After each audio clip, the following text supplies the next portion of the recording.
नमस्कार, मैं संजय प्रभाकर। ईरान और इजराइल के बीच खूनी संघर्ष थमा हुआ है। सीज फायर की घोषणा के बाद दोनों देशों में फिलहाल शांति है। आप देख ही रहे होंगे, खबरों की दुनिया में ऐसी कोई तस्वीरें नहीं आ रही है जहां पर कि किसी ने भी एक दूसरे पर कोई हमला किया हो, ऐसी कोई तस्वीर नहीं आ रही है।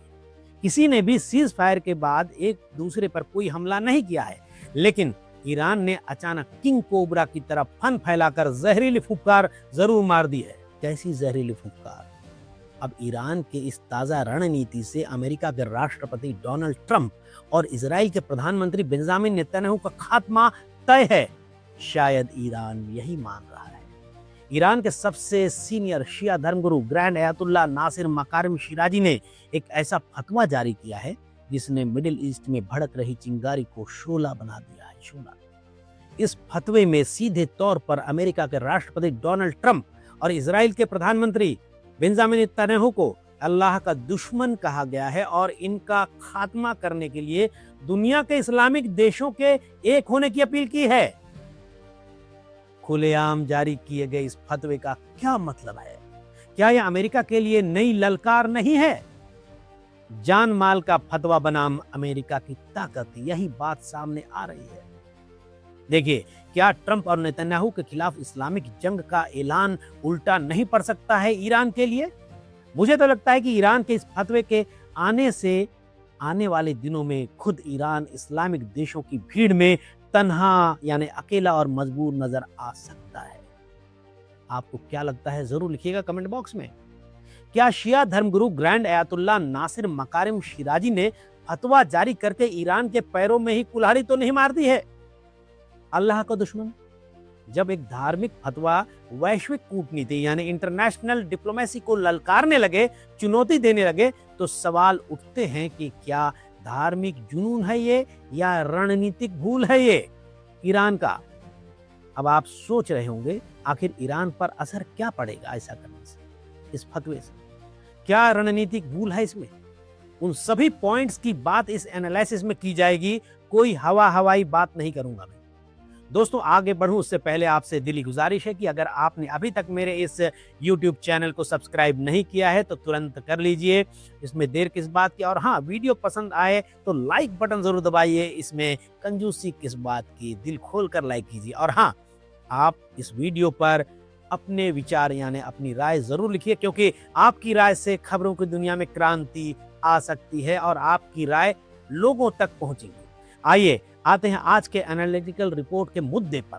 ईरान के सबसे वरिष्ठ यानी सीनियर शिया धर्मगुरु ग्रैंड अयातुल्लाह नासिर मकारिम शिराजी ने एक ऐसा फतवा जारी किया है जिसमें सीधे तौर पर अमेरिका के राष्ट्रपति डोनाल्ड ट्रंप और इजराइल के प्रधानमंत्री बेंजामिन नेतन्याहू को अल्लाह का दुश्मन कहा गया है। साथ ही दुनिया भर के मुसलमानों से आह्वान किया गया है, अपील की गई है कि वो एकजुट होकर इन नेताओं को पछताने पर मजबूर कर दें।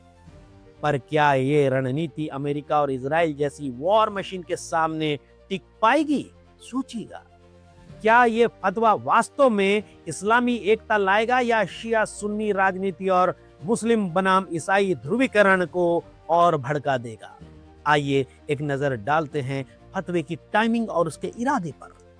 यह फतवा ऐसे समय में आया है जब ईरान और इजराइल के बीच 12 दिनों की खूनी लड़ाई के बाद सीज फायर लागू हुआ है। 13 जून को शुरू हुए इस युद्ध में ईरान के 610 लोग मारे गए हैं।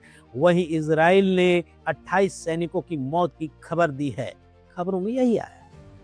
ईरान दावा करता है कि इस युद्ध की शुरुआत इजराइल ने की और अमेरिका ने उसकी मदद करके अंतर्राष्ट्रीय नियमों को, इंटरनेशनल लॉ को ताक पर रख दिया। जवाब में ईरान ने कतर में अमेरिका के सैन्य बेस पर मिसाइलों से हमला भी किया।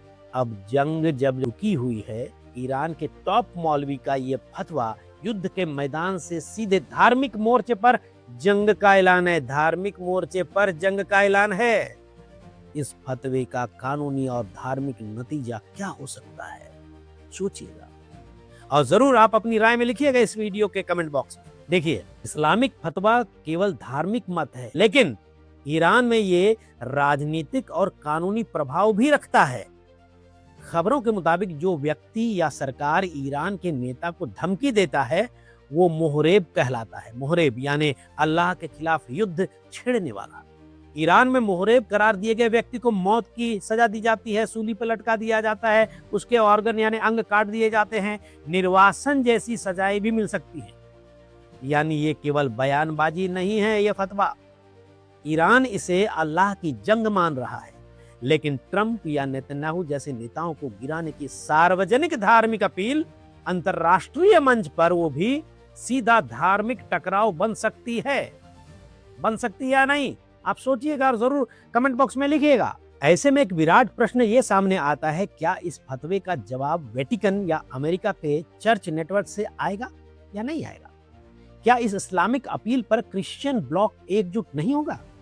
मेरा मानना है कि अमेरिका से टकराने का खामियाजा जो है ईरान को भुगतना पड़ सकता है। ईरान को शायद ये नहीं भूलना चाहिए कि अमेरिका केवल मिसाइलों से नहीं, डिप्लोमेसी, डॉलर और डेटा से भी युद्ध लड़ता है, ज्यादा शातिर है। साम दाम दंड भेद के मामले में ये सभी जानते हैं। ये तो आप जानते हैं कि अमेरिका पहले ही B-2 बॉम्बर्स से ईरान की फोर्डो, नतांज और इस्फहान न्यूक्लियर साइट्स पर हमला कर चुका है। इस हमले में ईरान को हुए नुकसान को लेकर अलग अलग तरह के दावे किए जा रहे हैं कि भाई कम हुआ नुकसान, ज्यादा है और नुकसान। हालांकि सीज फायर के बाद यूनाइटेड नेशंस की international atomic energy agency IAEA ने कहा है कि ईरान के पास 60% प्योर यूरेनियम मौजूद है, जो एटम बम बनाने के लिए आगे के लिए काफी है। लेकिन अब वो भंडार कहाँ है? नष्ट हो गया या हटा लिया गया था? इस पे भी कई दावा किए हैं, ईरान ने भी और अमेरिका ने भी, इजराइल ने भी। लेकिन कोई नहीं जानता कि इस समय उसकी असलियत क्या है। फेकम फाक खूब चल रहा है। अब देखिए, बेंजामिन नेतन्याहू और डोनाल्ड ट्रंप की सल्तनत को नेस्तनाबूद करने का फतवा जारी करके अगर ईरान ने धर्म के नाम पर जंग का ऐलान किया है, तो ईरान के साथ साथ इस्लामिक स्टेट्स को भी लॉन्ग टर्म और इमीडिएट इफेक्ट्स पर भी गौर कर लेना चाहिए। ताजा अटैक्स से घायल ईरान ने अमेरिका और इजराइल से मिले गहरे जख्मों के दर्द की वजह से बदले की आग में फुफकार तो मार दी है फतवा जारी करके, पर क्या दुनिया के सभी मुसलमान देश ईरान का साथ देंगे? मुझे तो लगता है सभी देश लॉन्ग टर्म नुकसान को नाप जोख कर ही फैसला लेंगे। देखिए, ईरान के इस कट्टर इस्लामिक फतवे को अमेरिका न्यूक्लियर टेररिज्म के साथ साथ न्यूक्लियर टेररिज्म कहकर दुनिया भर से ताकतें जुटा सकता है। लेकिन देखना यह भी है कि ईरान का यह फतवा जो है मुस्लिम देशों की एकता का सपना है या भ्रम है। फतवे में इस्लामी देशों से अपील की गई है कि वे ईरान का साथ दें और अमेरिका, इजराइल का समर्थन बिल्कुल ना करें, वरना हराम करार कर दिया जाएगा। और अंतर्राष्ट्रीय संबंधों की हकीकत सुनिए। अंतर्राष्ट्रीय संबंधों की हकीकत जो है वो कुछ और ही बयां कर रही है। सऊदी अरब जैसे सुन्नी देश ईरान से शिया वर्चस्व के चलते पहले ही अनकंफर्टेबल है, असहज है। UAE और बहरीन इजराइल से अब तक कूटनीतिक और टेक्नोलॉजिकल गठजोड़ में है, हाथ मिलाए हुए है। तुर्की और पाकिस्तान का भी रुख दोहरा नजर आता है और हालिया युद्ध में देख चुका है ईरान की तरफ से इस्लामिक बम की मदद पाकिस्तान की तरफ से उम्मीद थी कि पाकिस्तान मदद करेगा, इसका ऐलान तो हमें ईरान की तरफ से कर दिया गया था, लेकिन पाकिस्तान चुप्पी साधे बैठा था। कोई मदद की बात नहीं, एक बयान तक नहीं आया ईरान के पक्ष में। खैर, एक तरफ IOC की बैठकों में एकता की बात होती है, तो दूसरी तरफ पश्चिमी ताकतों से व्यापार का करार। मेरे मन में एक सवाल ये आ रहा है, हो सकता है आपके दिलों में भी आ रहा हो ये सवाल कि क्या ये देश जो है इस्लामिक दूसरे देश शिया मुसलमानों वाले राष्ट्र ईरान की अगुवाई में अमेरिकी और इजरायली नेताओं के खिलाफ खड़े होंगे? मुझे नहीं लगता। आपको क्या लगता है, सुन्नी मुसलमानों के देश ईरान की नेतागिरी ये तले ये लोग आएंगे? जरूर बताइएगा। अब ईरान के लिए खतरे की घंटी सुनिए। जिस तरह से ईरान ने अमेरिका को सार्वजनिक तौर पर धार्मिक चुनौती दे डाली है, तो क्या ईसाई देश चुप बैठेंगे? अगर मुस्लिम देश एकजुट होकर फतवा जारी कर सकते हैं, तो क्या अमेरिका, ब्रिटेन, फ्रांस, ऑस्ट्रेलिया जैसे क्रिश्चियन बहुल देश राजनीतिक फतवा जारी नहीं करेंगे?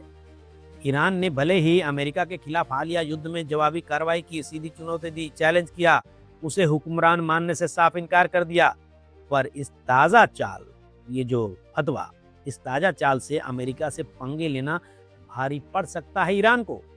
मुसलमानों को लामबंद होकर ट्रंप और नेतन्याहू की सल्तनत खत्म करने की अपील से दुश्मनी और बढ़ेगी।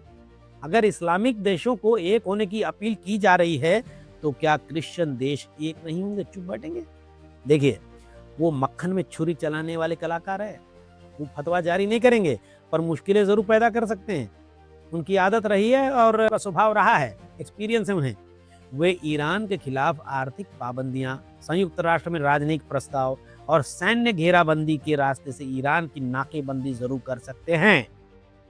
देखिए, ईसाई देशों को फतवा नहीं चाहिए, उनके पास नाटो और डॉलर है। फतवा भले ही धार्मिक जमीर को झकझोरने के लिए दिया गया हो, पर इसका असर जियोपॉलिटिक्स पर पड़ेगा, बिल्कुल पड़ेगा।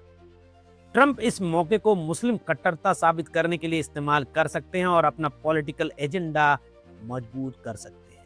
नेतन्याहू इस फतवे को इजराइल की सुरक्षा का मामला बताकर और आक्रामक नीति को बढ़ावा दे सकते हैं। वहीं रूस और चीन ईरान की आड़ में मौके का फायदा उठाकर अमेरिका को मिडिल ईस्ट में उलझाए रखने की रणनीति अपना सकते हैं।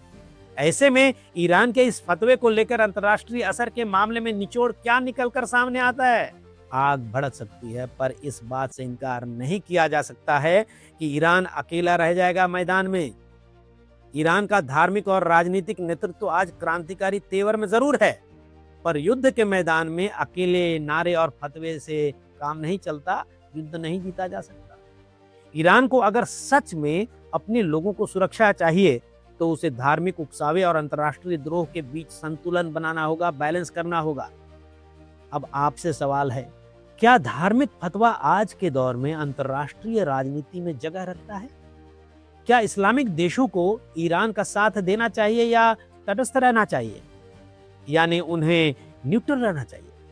और आखिरी सवाल, क्या ये फतवा एक क्रूसेड बनाम जिहाद संघर्ष की शुरुआत है? इस मामले पर आपकी राय का इंतजार रहेगा, कमेंट जरूर कीजिएगा, क्योंकि आपका जवाब इतिहास की दिशा तय कर सकता है। नमस्कार।